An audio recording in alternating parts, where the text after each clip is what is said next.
할렐루야. 네, 사랑하는 성도님들, 오늘도 우리 주님의 빛 되신 그 말씀 안에 거하는 은혜 하루가 될 줄로 믿습니다. 오늘 우리가 함께 나눌 말씀은 열왕기상 13장 25절부터 34절의 말씀입니다. 오늘 본문 속에는 우리에게 주는 중요한 교훈의 메시지가 있습니다.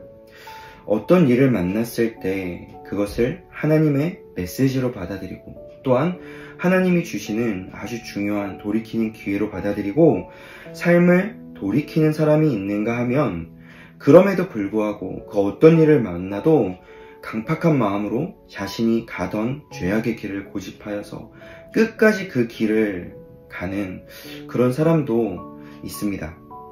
하나님은 끊임없이 우리에게 메시지를 주시죠. 기회를 주십니다. 돌아오라고, 돌이키라고 하는 메시지와 그것을 담은 사건들을 만나게 됩니다. 하지만 잠시 말씀드렸던 우리 안에 있는 강팍한 마음, 교만한 마음은 그 메시지를 듣지 못하게 하는 그런 역할을 하게 됩니다. 오늘 본문에 늙은 선지자가 나옵니다. 베델에 사는 늙은 선지자가 나오고 또 여로보암 왕이 나오죠. 먼저 이 베델에 살고 있는 한 늙은 선지자는요, 정말로 교활하고 속임이 가득한 그런 나쁜 사람입니다. 그가 무슨 짓을 저질렀는지가 앞선 본문에 나오게 됩니다. 하나님의 사람이 여로보암에게 하나님의 경고의 메시지를 가지고 오죠. 제단에 자기 마음대로 올라가서 제사를 드리고 있는 여로보암을 향해서 경고했지만, 오히려 여로보암은 악한 마음으로 손을 뻗어서 그를 잡으려고 했을 때 손이 말라버리는 그런 예상치도 상상치도 못했었던 일을 경험하게 되죠. 그때 여로보암은 이 하나님의 사람에게 내 손을 다시 고쳐달라고 요청하게 됩니다. 하나님의 사람이 기도했고 여로보암의 손이 고쳐졌죠. 그래서 왕은 이 하나님의 사람을 자신의 집으로 초대해서 먹을 것과 마실 것을 주려고 했지만, 하나님의 명령이 하나님의 사람에게 있었으니 그것은 왕의 집에도 가지 말고 먹을 것도 마실 것도 마시지 말라. 그리고 돌아왔던 길이 아닌 다른 길로 다시 돌아가라 라는 명령을 하게 됩니다. 그때 이 하나님의 사람이 만났던 사람이 바로 베델에 있는 한 늙은 선지자였다라는 거예요. 무슨 이유인지는 알 수 없지만 이 하나님의 사람이 늙은 선지자의 이 교활한 속임으로 인해서 죽임을 당했다라는 거예요. 굉장히 나쁜 사람인 거죠. 선지자로 해선 안 된 일을 하게 된 것입니다. 하나님께서 하지도 않은 말씀을 그렇게 전하였던 것. 그로 인해 하나님의 사람이 죽임을 당하도록 내몰았던 것이 바로 이 늙은 선지자였던 거예요. 처음에는 우리가 어떤 마음이 듭니까? 이 늙은 선지자를 비판하는 마음이 듭니다. 비판하는 눈으로 바라볼 수밖에 없어요. 어떻게 선지자가 사람을 속일 수 있는가? 선지자가 맞는가? 그런 마음이 듭니다. 그런데 오늘 본문에는요, 이 늙은 선지자의 어떤 변화에 대해서 나옵니다.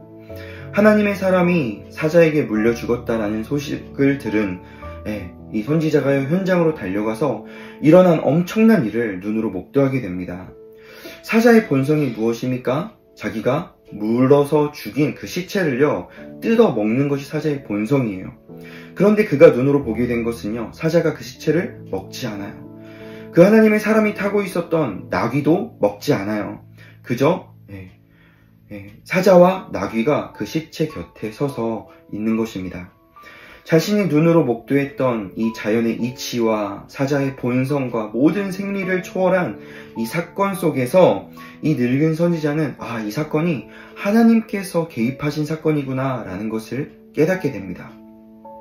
그래서 그는 하나님의 시체를 가져다가 장사하고 슬피 울면서 하나님의 말씀이 반드시 이루어질 것이다 라는 말을 선포하게 됩니다. 하지만 그 뒤에 있는 말씀은 여로보암이 어떻습니까? 이 일을 경험한 후에도, 이 일이 있은 후에도 그가 악한 길을 떠나 돌이키지 않았다라고 분명하게 말하고 있습니다. 비참한 이 여로보암 가문의 정말 멸망이 본문 속에 그려지죠. 자신의 손이 마르는 엄청난 일을 겪었음에도 불구하고 다시 누구든지 자원만 하면 일반 백성이라 할지라도 제사장을 삼는 일을 자행하고 있었던 여로보암이었죠. 죄가 무엇인지를 깨닫지 못하는 강팍한 마음, 교만한 마음이 여로보암의 마음 안에 충만했던 것입니다. 사랑하는 성도님들, 우리는 이 늙은 선지자는 어떻고 여로보암은 어떻고 하는 마음을 가질 필요가 없습니다.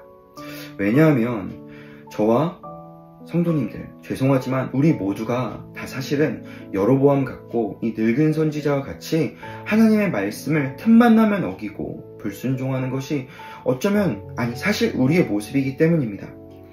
성도님들, 회개의 영이라는 것을 들어보셨습니까? 들어보셨다라면 회개의 영을 나에게도 부어달라고 간절한 마음으로 기도해 보신 적은 혹시 언제인지 기억하십니까? 회개의 영이요 내 안에 부어지게 되면 성령을 통해서 어둠 안에 있었던 나를 깨닫게 됩니다. 그리고 동시에 주의 빛을 깨달아서 내가 더 이상 그 어둠의 영역 가운데 있고 싶은 마음이 사라지고요. 주의 빛 안으로 주님께로 더 가까이 나아가기를 갈망하는 마음이 우리에게 부어지게 됩니다. 그래서 우리는요, 회개의 영을 구해야 되는 거예요. 주님, 회개의 영을 나에게 부어주십시오. 성도님들, 늘 하나님의 말씀을 어기고 살아가는 우리의 삶 속에 필요한 것은요, 어떤 사건을 만났을 때, 하나님의 메시지를 들었을 때, 이것이 하나님이 나에게 주시는 어떤 기회라는 것을 깨달았을 때요, 돌이키는 마음, 회개의 영, 그것이 우리에게 반드시 필요합니다. 여로보암 못지않게 또 이 늙은 선지자 못지않게 죄인인 나에게 주님은 오늘도 말씀하시고 메시지를 주시고 또 기회를 주신다는 놀라운 사실을 성도님들 깨달으시기 바랍니다. 성도님들, 중요한 것은 나는 돌이키는 사람인가 아니면 여전히 나의 죄의 길을 고집하는 사람인가를 돌아보는 것입니다. 성도님들, 에스겔서 36장 26절에서 28절에 보면 하나님께서 우리에게 새 영을 부어주시겠다고 약속하셨습니다. 그 영을 구하시길 소망합니다. 내 안에 회개의 영이 부어졌을 때요, 교만하고 굳어진 내 마음, 그래서 죄를 깨닫지 못한 채 살아가도록 만드는 그 마음이요, 제거된다고 하였습니다. 그래서 부드러운 마음으로 주의 길에 순종하는, 주의 말씀에 순종하는 삶을 살게 하신다고 하셨습니다. 그러니 그 영을 구하여서 회개의 영 가운데 우리의 삶을 돌이켜 하나님께로 나아가는 하루, 오늘도 말씀의 빛 가운데로 살아가는 그런 귀하고 복된 주소원교회 성도님들의 하루가 될 줄로 믿습니다. 오늘도 주의 말씀으로 승리하십시오.